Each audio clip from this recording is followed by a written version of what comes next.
My mother handed me a spiral notebook wrapped in dollar store paper, the kind with snowmen on it in July.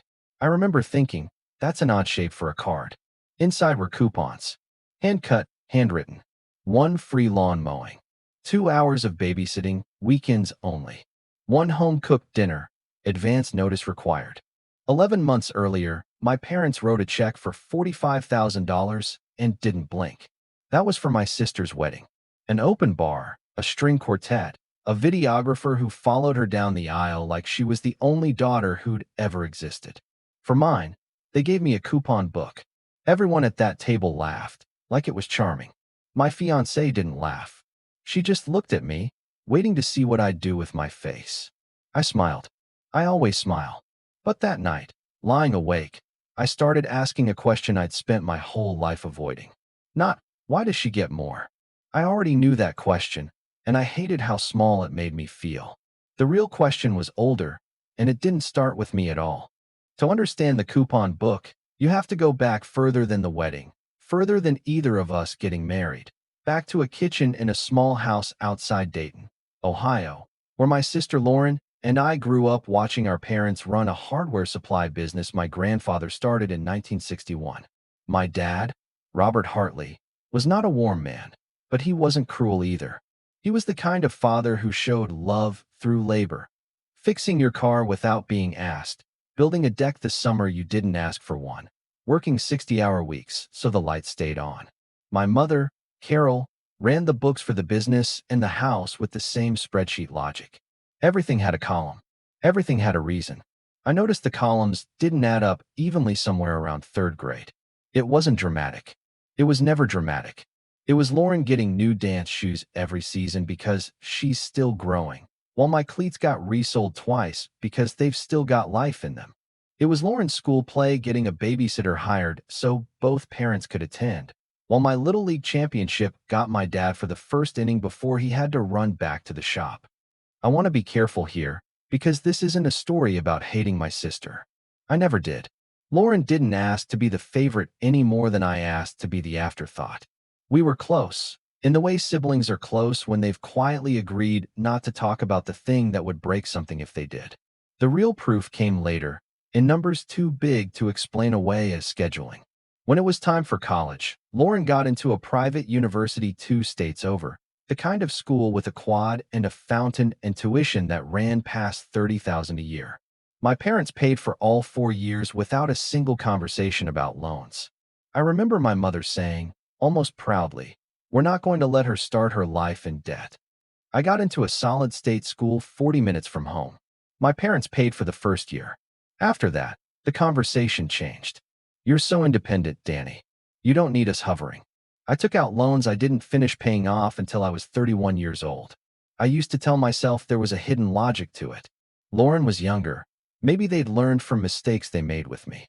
Or maybe the business had a rough year when I started college and a good year when she did.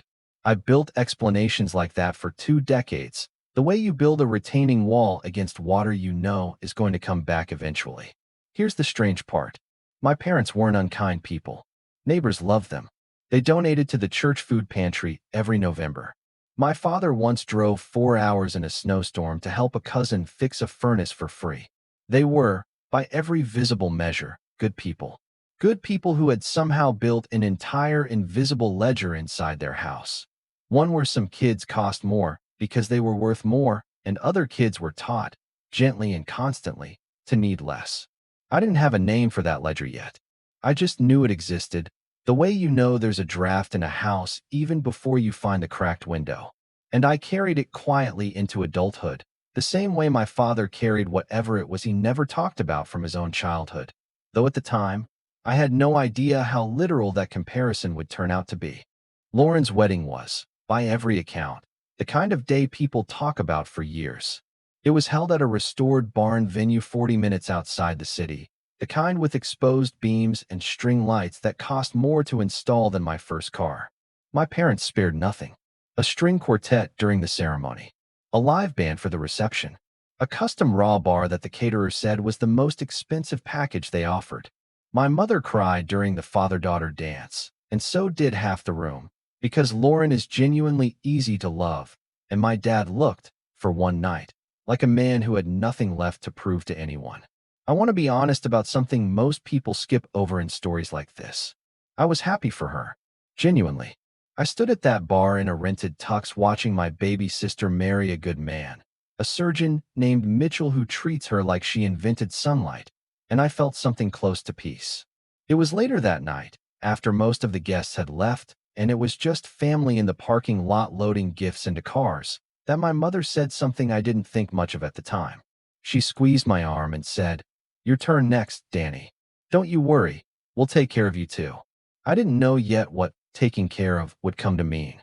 I'd met Renee about 8 months before that wedding, at a job site, of all places. She was the project manager for a school renovation I was wiring, and she caught me reusing a coffee cup for the third day in a row and told me, completely straight-faced, that I had commitment issues with disposable products.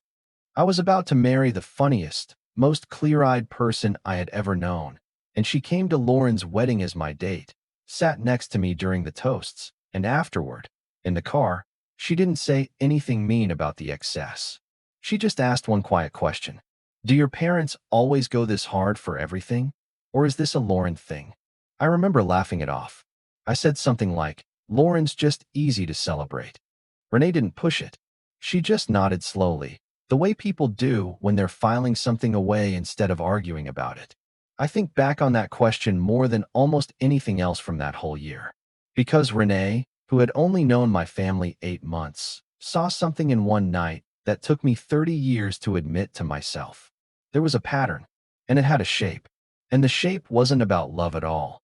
It was about who my parents believed they owed something to, and who they believed should simply be grateful for whatever arrived. I didn't know it yet, but that question was the first thread of something that would eventually pull an entire family history loose, one I didn't ask for and couldn't put back together the same way once it came undone. There's one more thing from that night I should mention, because I didn't understand its weight until much later. My grandmother, my dad's mother, was still alive then, in her late 80s, sitting near the dessert table in a wheelchair she hated using. As Renee and I walked past on our way out, she caught my sleeve and said, quiet enough that only I could hear, "Your father always did learn to go without, didn't he?" I laughed it off as something old people say, half a sentence pulled loose from a longer thought. I didn't ask her what she meant. I wish, more than almost anything else in this story, that I had asked her that night, because she passed away the following spring, and whatever she knew about the why of it went into the ground with her, unspoken, the way so much in my family seemed to. Renee and I got engaged on a Tuesday, which she still finds hilarious, because in her mind, proposals are supposed to happen on weekends with photographers hiding in bushes. I asked her in our kitchen while she had flour on her hands from a recipe that wasn't working out. She said yes before I finished the sentence, and we spent that whole, weird, ordinary Tuesday night eating a half-burnt loaf of bread and making a list of people to call. My parents were near the top of that list, and I'll admit, some small, hopeful part of me expected this would be different. Lauren's wedding had been a year and a half earlier. Enough time had passed that I told myself the scale of it had been circumstantial. A good year for the business, a daughter getting married first, the natural excitement of being first through that door. I told myself a lot of things, mostly because the alternative explanation was harder to live with. My mother's reaction on the phone was warm, real warmth, the kind I never doubted she had for me. "Oh, Danny, I'm so happy for you both." Then, almost immediately, "What's the budget looking like?" It was a fair question. It just landed differently than it had with Lauren, where I remembered my mother asking about the venue, not the budget. Renee and I sat down and built a wedding plan the way we built everything together. Practical, a little stubborn, allergic to debt. We picked a venue that didn't require a deposit larger than my truck payment. We were planning on roughly $14,000 total, most of it from savings, some of it from a small loan we intended to pay off within a year. It wasn't going to be the barn with string lights. It was going to be honest, and ours, and enough. I brought it up with my parents over dinner, casually, the way you test water with your foot before deciding whether to get in. I said we were keeping things modest and asked, carefully, whether they'd thought about contributing anything toward it, the way they had for Lauren. My father didn't look up from his plate. My mother said, "We'll figure out something nice for you too. Don't worry about that part." I want to tell you I pushed harder. I didn't. There's a specific kind of caution that develops in people who grew up adjusting their expectations early and often. You learn to accept vague reassurance as an answer because asking the follow-up question risks getting a real one. I said, "Sounds good," and let the subject close like a door I'd been quietly holding for 30 years. Renee noticed. She always notices. That night in the car she asked, gently, "What did something nice mean exactly?" I told her I didn't know. She said, "Maybe ask." I said I would. I didn't. Looking back, I think I already understood, somewhere under the part of me that still wanted to believe otherwise, that something nice was never going to mean what it meant for Lauren. I think I'd known it since I was 8 years old and got my cleats resoled instead of replaced. I just hadn't yet had to watch it happen in real time. With my future wife sitting across the table, watching my face for a reaction I was trying very hard not to give. The dinner where it happened was supposed to be small. My parents, Renee's parents meeting for the second time, Lauren and Mitchell, and us. My mother called it an engagement toast, which in our family usually meant somebody was bringing an envelope. We were at my parents' house. At the dining table my father built himself out of reclaimed barnwood 20 years ago, the kind of table that has its own gravity in a room. Renee's parents had driven in from 2 hours away and were, understandably, a little nervous meeting my side of the family for a second real conversation. My mother had made a pot roast. There was wine. Everyone was being careful and warm in that specific way people are when two families are still deciding how much of themselves to show each other. After dinner, my mother brought out two gifts. One for Renee, a small jewelry box with a delicate bracelet inside, genuinely beautiful, genuinely thoughtful. The kind of gift that told me my mother did love my fiancé. Renee teared up a little. It was a good moment. Then my mother handed me the second gift. It was wrapped in leftover Christmas paper, snowman in July, and it was clearly not jewelry. I remember the shape of it in my hands, flat, light, a little bent at one corner. I opened it at the table, in front of both sets of parents, and pulled out a spiral notebook. Inside, on torn notebook paper, were hand-cut coupons. My mother had clearly spent time on it. Each one had a little hand-drawn border, almost cute if you didn't know what you were looking at. One free lawn mowing, spring or summer. 2 hours of babysitting, advance notice required. One home-cooked dinner for two. One free oil change, courtesy of your father. There was a silence at that table that I will remember for the rest of my life. Not because anyone gasped, because nobody did. My father chuckled, the way you chuckle to fill a gap, and said, "Your mother spent a lot of time on those, you know." Lauren laughed too, a little too quickly, the laugh of someone trying to relieve pressure she didn't create. Mitchell looked at his plate. Renee's parents, people I had met exactly once, exchanged a look I caught out of the corner of my eye, the kind of look that says, "We are witnessing something, and we don't know what it is, but we know it isn't nothing." I smiled. I want to be honest about that, because it matters. I smiled, and I said, "These are great, Mom. Thank you." And I meant it just enough to get through the next 10 minutes, because the alternative was unthinkable to me. Making a scene at my own engagement dinner, in front of Renee's parents, over a notebook. Renee didn't smile. She looked at me, not at the coupon book, just at me, waiting to see what I'd do with my face. I gave her nothing, because giving her something would have meant giving everyone at that table something, and I wasn't ready for that yet. It was only in the car afterward, in the dark, with the heater ticking and neither of us saying anything for almost a full mile, that Renee finally spoke. She said, very quietly, 11 months ago they wrote a $45,000 check without blinking. Tonight they gave you a craft project. She wasn't being cruel. She was just saying the math out loud. The math I'd spent my whole life refusing to do in front of witnesses. I didn't have an answer for her. For the first time in 38 years, I didn't have an explanation built and waiting. The retaining wall I'd spent my whole life maintaining had a crack in it wide enough to see daylight through. And once you see daylight through a wall like that, you cannot unsee it. You can only decide what you're going to do about the water. I called my mother 3 days later.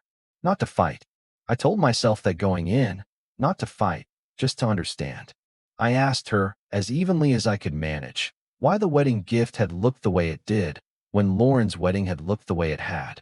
My mother's first response was surprise, genuine surprise, which threw me more than anything else could have. Danny, it was supposed to be sentimental, personal. Not everything has to be about money. I pointed out, gently, that Lauren's wedding had in fact been about money, $45,000 of it. There was a pause on the line, the kind where you can hear someone deciding which version of the truth to hand you. You're different from Lauren, she said finally. You've always been so independent. You don't need things handed to you the way she does. We always knew you'd land on your feet. I want you to sit with that phrase for a second, because it took me weeks to understand why it bothered me as much as it did. You don't need things handed to you. It sounds, on its surface, like a compliment. It is, in practice, one of the most efficient tools a family can use to justify unequal treatment without ever calling it that. It reframes neglect as respect. It tells the overlooked child that their pain is actually proof of their strength, so that if they ever complain, they're not exposing an injustice. They're failing to live up to the confidence placed in them. Lauren needs more support, my mother went on. She's always been more sensitive. You've always been the strong one. I asked her, point blank, what exactly I was supposed to do with that information now, at 38, engaged, sitting in my truck in a hardware store parking lot having this conversation instead of buying the conduit I'd driven there for. She didn't have an answer. She said, I don't know why you're making this into something it isn't. And the conversation ended the way most conversations with my mother ended when they got too close to something real. Not with resolution, but with a kind of soft, exhausted retreat, as if I were the one being unreasonable for asking a direct question and expecting a direct answer. I hung up angrier than I'd been in years, but underneath the anger was something else, something I didn't expect. Curiosity. Not about whether my mother loved me. I never doubted that, strange as it sounds. My curiosity was about the system. Where does a belief like that come from? People don't invent a ranking of which children deserve more on their own. They inherit it. Somebody taught my mother that some kinds of love get measured in dollars, and some get measured in dish towels, and I wanted to know who. That weekend, while Renee was at her sister's, I drove out to my parents' house under the excuse of borrowing a ladder, and I ended up in the attic instead, going through boxes I hadn't opened since I was a teenager helping my dad insulate the place. Old tax files, school photos, a box labeled, in my mother's handwriting, simply household, keep. I almost didn't open it. I want to be honest about that too. There's a specific kind of fear that comes right before you find something that will change how you see your whole childhood. A fear that feels almost identical to standing at the edge of cold water you already know you're going to jump into. I sat there in the dust and the heat for a long minute, box on my knees, telling myself I could just put it back, borrow the ladder, and go home to the version of my family I'd spent 38 years building. Then I opened it anyway. Inside the box was a stack of spiral notebooks, the cheap kind from the drugstore, rubber-banded together by year. I recognized my mother's handwriting immediately, small, slanted, the same handwriting that had cut out coupons 4 months earlier. The earliest one was dated the year I was born. I want to be precise about what I found, because precision matters here. It wasn't a diary. It wasn't cruel, not on the surface. It was a ledger. Every page was divided into 2 columns, one for me, one for Lauren, tracking, in my mother's careful, almost obsessive handwriting, every dollar spent on each of us, going back to elementary school. Shoes, camps, class trips, birthday parties, braces. It was the kind of record-keeping that looks, at a glance, like responsible parenting. Tracking expenses, being organized. Except the totals at the bottom of certain pages had notes beside them, little annotations in the margins that weren't about money at all. Next to one entry from when I was 9, new cleats, $42, there was a note. D. Doesn't complain. Good. Next to an entry for Lauren the same year, recital costume, $80. There was nothing, no note, because apparently nothing needed explaining when Lauren got something. The absence of commentary was, in its own way, its own kind of commentary. Further in, around the year I turned 14, there was a longer note that stopped me cold. It read, "Bob says we have to be careful not to spoil D, the way his father spoiled Frank. Says it ruined Frank. Wants D to learn to want less." I read that line 4 times before it made sense, and even then it only half made sense because I didn't know who Frank was. I knew, vaguely, that my father had a brother, Uncle Frank, a name that came up maybe twice a year at most, usually attached to nothing, no visits, no calls, just a name with a closed door behind it. I had never once asked why. Some absences in a family are so total, so seamlessly built into the furniture of normal life, that you stop registering them as absences at all. Frank wasn't a mystery to me growing up. He was just nobody, the way an empty chair at a long cleared table is just an empty chair. Sitting in that attic with my mother's handwriting in my lap, I understood for the first time that Frank was not nobody. Frank was the reason. Or at least, Frank was the first domino, the one that had been knocked over decades before I was born, sending a line of smaller dominoes falling silently through my entire childhood without my ever knowing there was a line at all. I didn't put the notebooks back exactly where I found them. I took the box. I told myself I'd return it. I never did, and my mother never asked, which told me something on its own. Either she didn't notice, or some part of her had been waiting 30 years for somebody to finally open that box and ask the question she'd never had the nerve to answer out loud. I sat in that attic for almost an hour after I found that line, just turning pages, half hoping the rest of the notebooks would soften it. Give me some later entry where the columns evened out, some year where the math finally made sense. They didn't. The ledger ran for 22 years, all the way until I was out of college, and the gap between the two columns never closed. If anything, it widened the further it went, as though once a system like that gets built, it doesn't correct itself. It just compounds, quietly, the way debt does, until somebody finally opens the box and adds it all up out loud. I got the rest of the story from my Aunt Pam, my mother's older sister, at a 4th of July barbecue 6 weeks later, mostly because Aunt Pam has never in her life been able to hold a piece of family information for longer than 2 drinks. We were sitting on her back porch, away from the noise of the grill, and I asked her, as casually as I could manage, what she remembered about Uncle Frank. Pam looked at me for a long second, the way people look at you when they're deciding whether you're finally old enough for a story they've been sitting on for decades. Here's what she told me. My grandfather, Earl Hartley, started the hardware supply business in 1961 with almost nothing, a single delivery truck and a line of credit he personally guaranteed. He had 2 sons. My father, Robert, the younger one, steady, quiet, dependable, the kind of kid who showed up early and never complained. And Frank, the older one, charming, restless, the kind of golden boy energy that made grown adults forgive him things twice as fast as they'd forgive anyone else. When it came time to hand the business down, Earl gave it to Frank. All of it.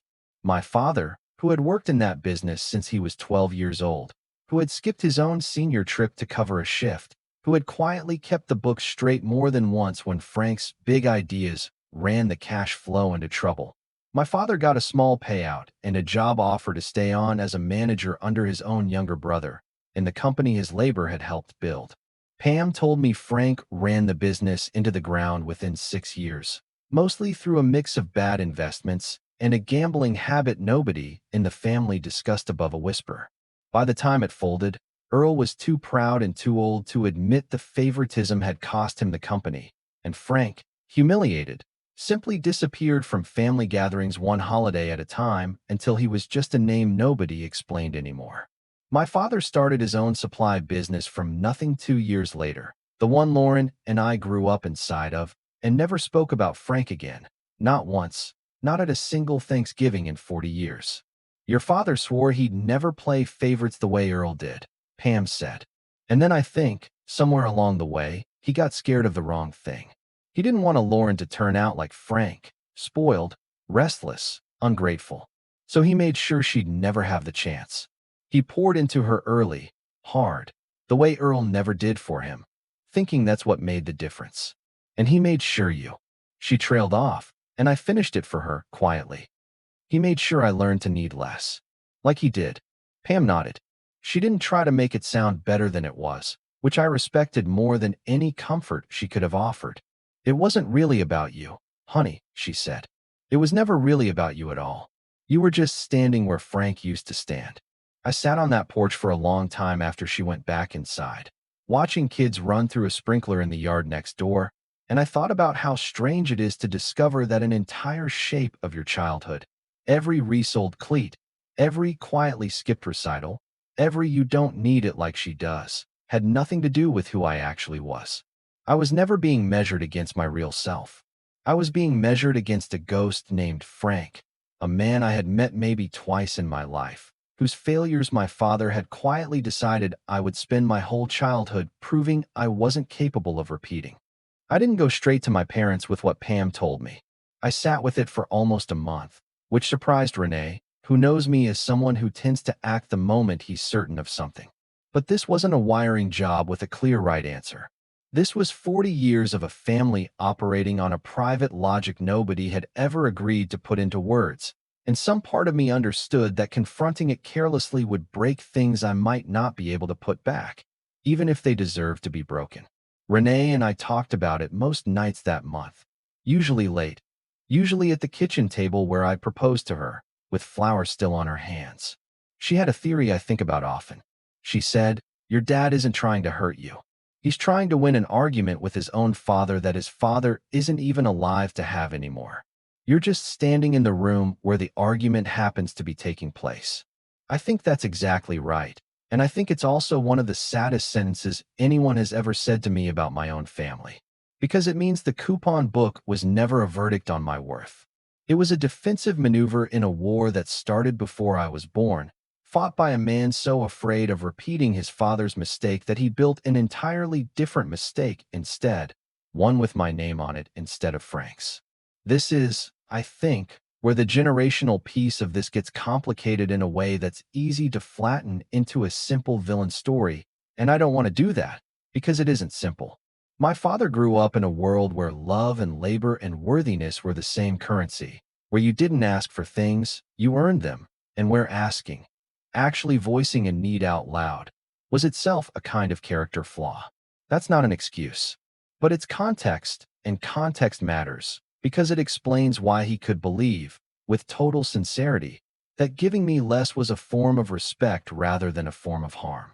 My generation doesn't operate that way, not entirely. We grew up watching our parents work themselves into the ground for a security they never fully got to enjoy, and a lot of us decided, consciously or not, that we wanted something different, not entitlement, but honesty. Not a ledger that gets explained away with, "You're the strong one," but a direct conversation. "Here's what we have. Here's what we can give. Here's why." My father would call that soft. I'd call it the bare minimum. There's a version of this story where I show up to my parents' house furious, and I think that version exists in a lot of families, and I don't judge anyone who's lived it. But fury wasn't actually what I felt by the time that month ended. What I felt was closer to grief. Grief for a version of my childhood I thought I understood, and grief, oddly, for my father, a 12-year-old kid stacking inventory in his own father's store while his brother got handed a future he never had to earn. The hard part, the part Renee kept circling back to gently but firmly, was this. Understanding why my father did it didn't undo what it had cost me. Compassion for his history and accountability for his choices were not, she insisted, mutually exclusive. I could hold both. I had to hold both, or I'd either turn this into a story where I forgive everything and learn nothing, or a story where I blame everyone and heal nothing. So I decided, finally, on a third option. I would go to my parents, not with an accusation, and not with a forgiveness I didn't yet feel, but with the truth, laid out plainly, and see what they did with it. I want to pause here, because if you've made it this far with me, you already know this isn't really a story about a coupon book. It's a story about the quiet ledgers every family keeps, whether they write them down or not, and the cost of finding out you've been living inside someone else's unfinished argument. If that's resonating with you the way it resonates with me even now, telling it, I want to invite you to subscribe to our channel and join us every day. We tell these stories because so many of you write in afterward and say, that was my family, just with different names, and that's honestly the only reason I keep telling them. Now, back to that kitchen table, because what happened next is the part one almost didn't go through with. I called my parents and asked them to set aside an evening, just the four of us. No Lauren, no Mitchell, no audience. My mother's voice on the phone got tight immediately, the particular tightness of someone who senses a conversation coming that she's spent years successfully avoiding. Is everything all right? She asked, and I told her the truth. I found Mom's notebooks. I talked to Aunt Pam. I know about Frank. There was a silence on the line long enough that I genuinely wondered if she'd hung up.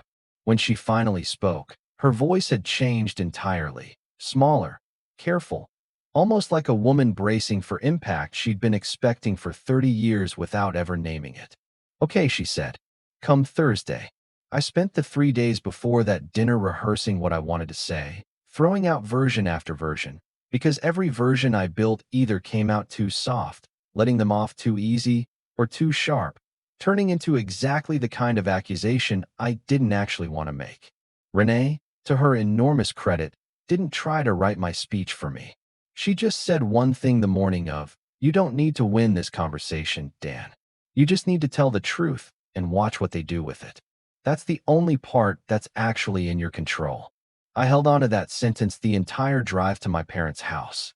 The same drive I'd made 1,000 times since childhood, past the same gas station, the same church, the same turn onto the road where the houses start getting bigger, and then, just past ours, smaller again.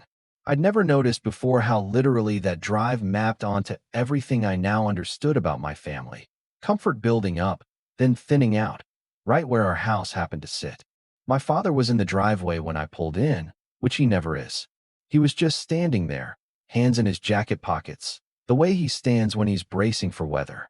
For the first time in my entire adult life, I looked at him and didn't see my father first.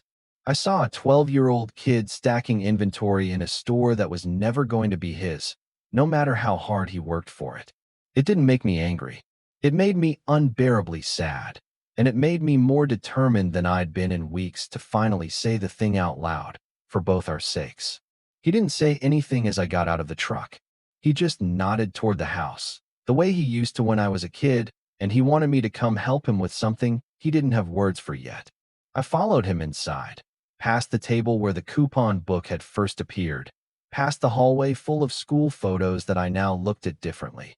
Lauren's pictures slightly larger, slightly more framed, a detail I'd walked past 10,000 times without once letting myself see it for what it was. We sat at the same table where the coupon book had been unwrapped 4 months earlier. My mother had made coffee nobody drank. My father sat with his hands flat on the wood, the way he does when he's trying to keep them from doing anything else. I started simply.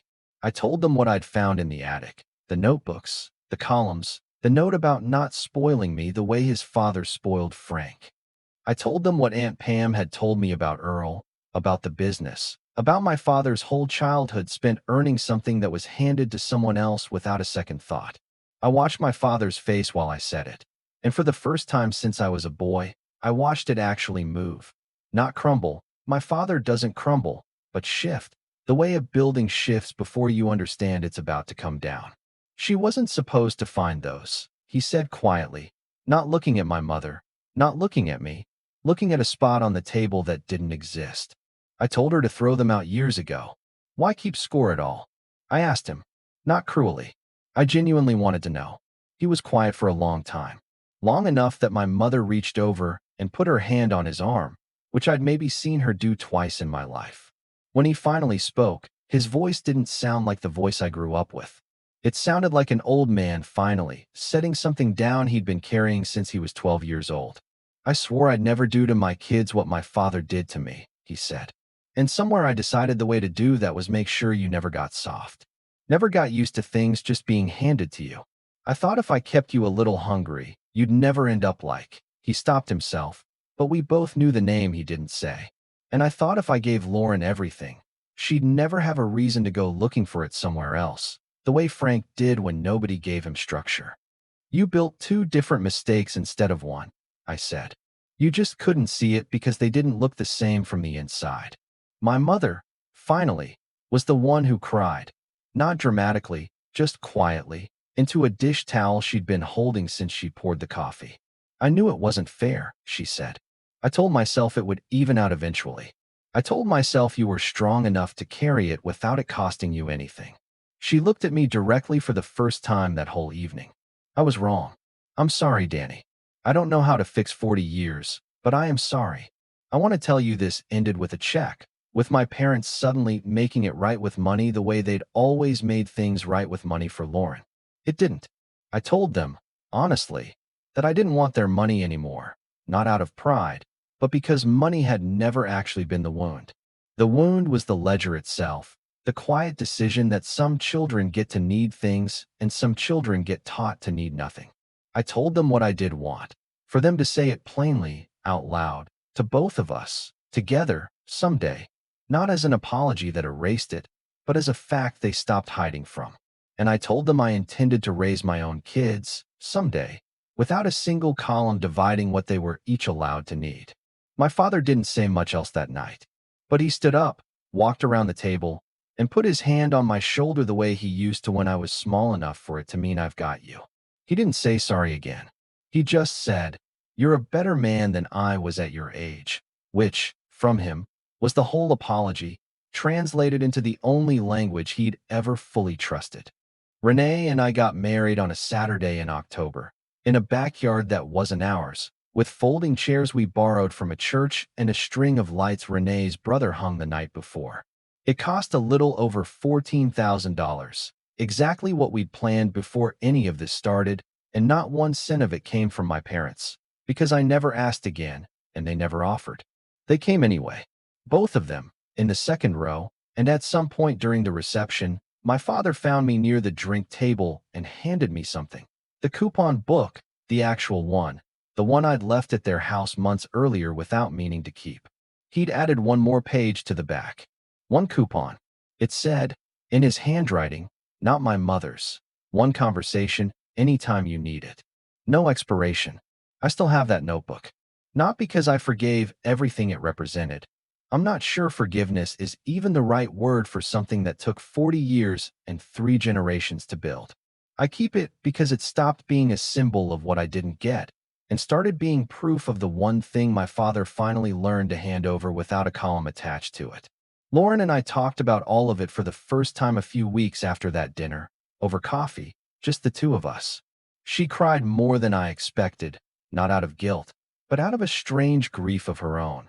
For years she'd quietly believed she had to keep earning the version of her that got the big wedding, the paid tuition, the easy praise, and she'd never once felt like she was allowed to ask for anything either, just from the opposite direction.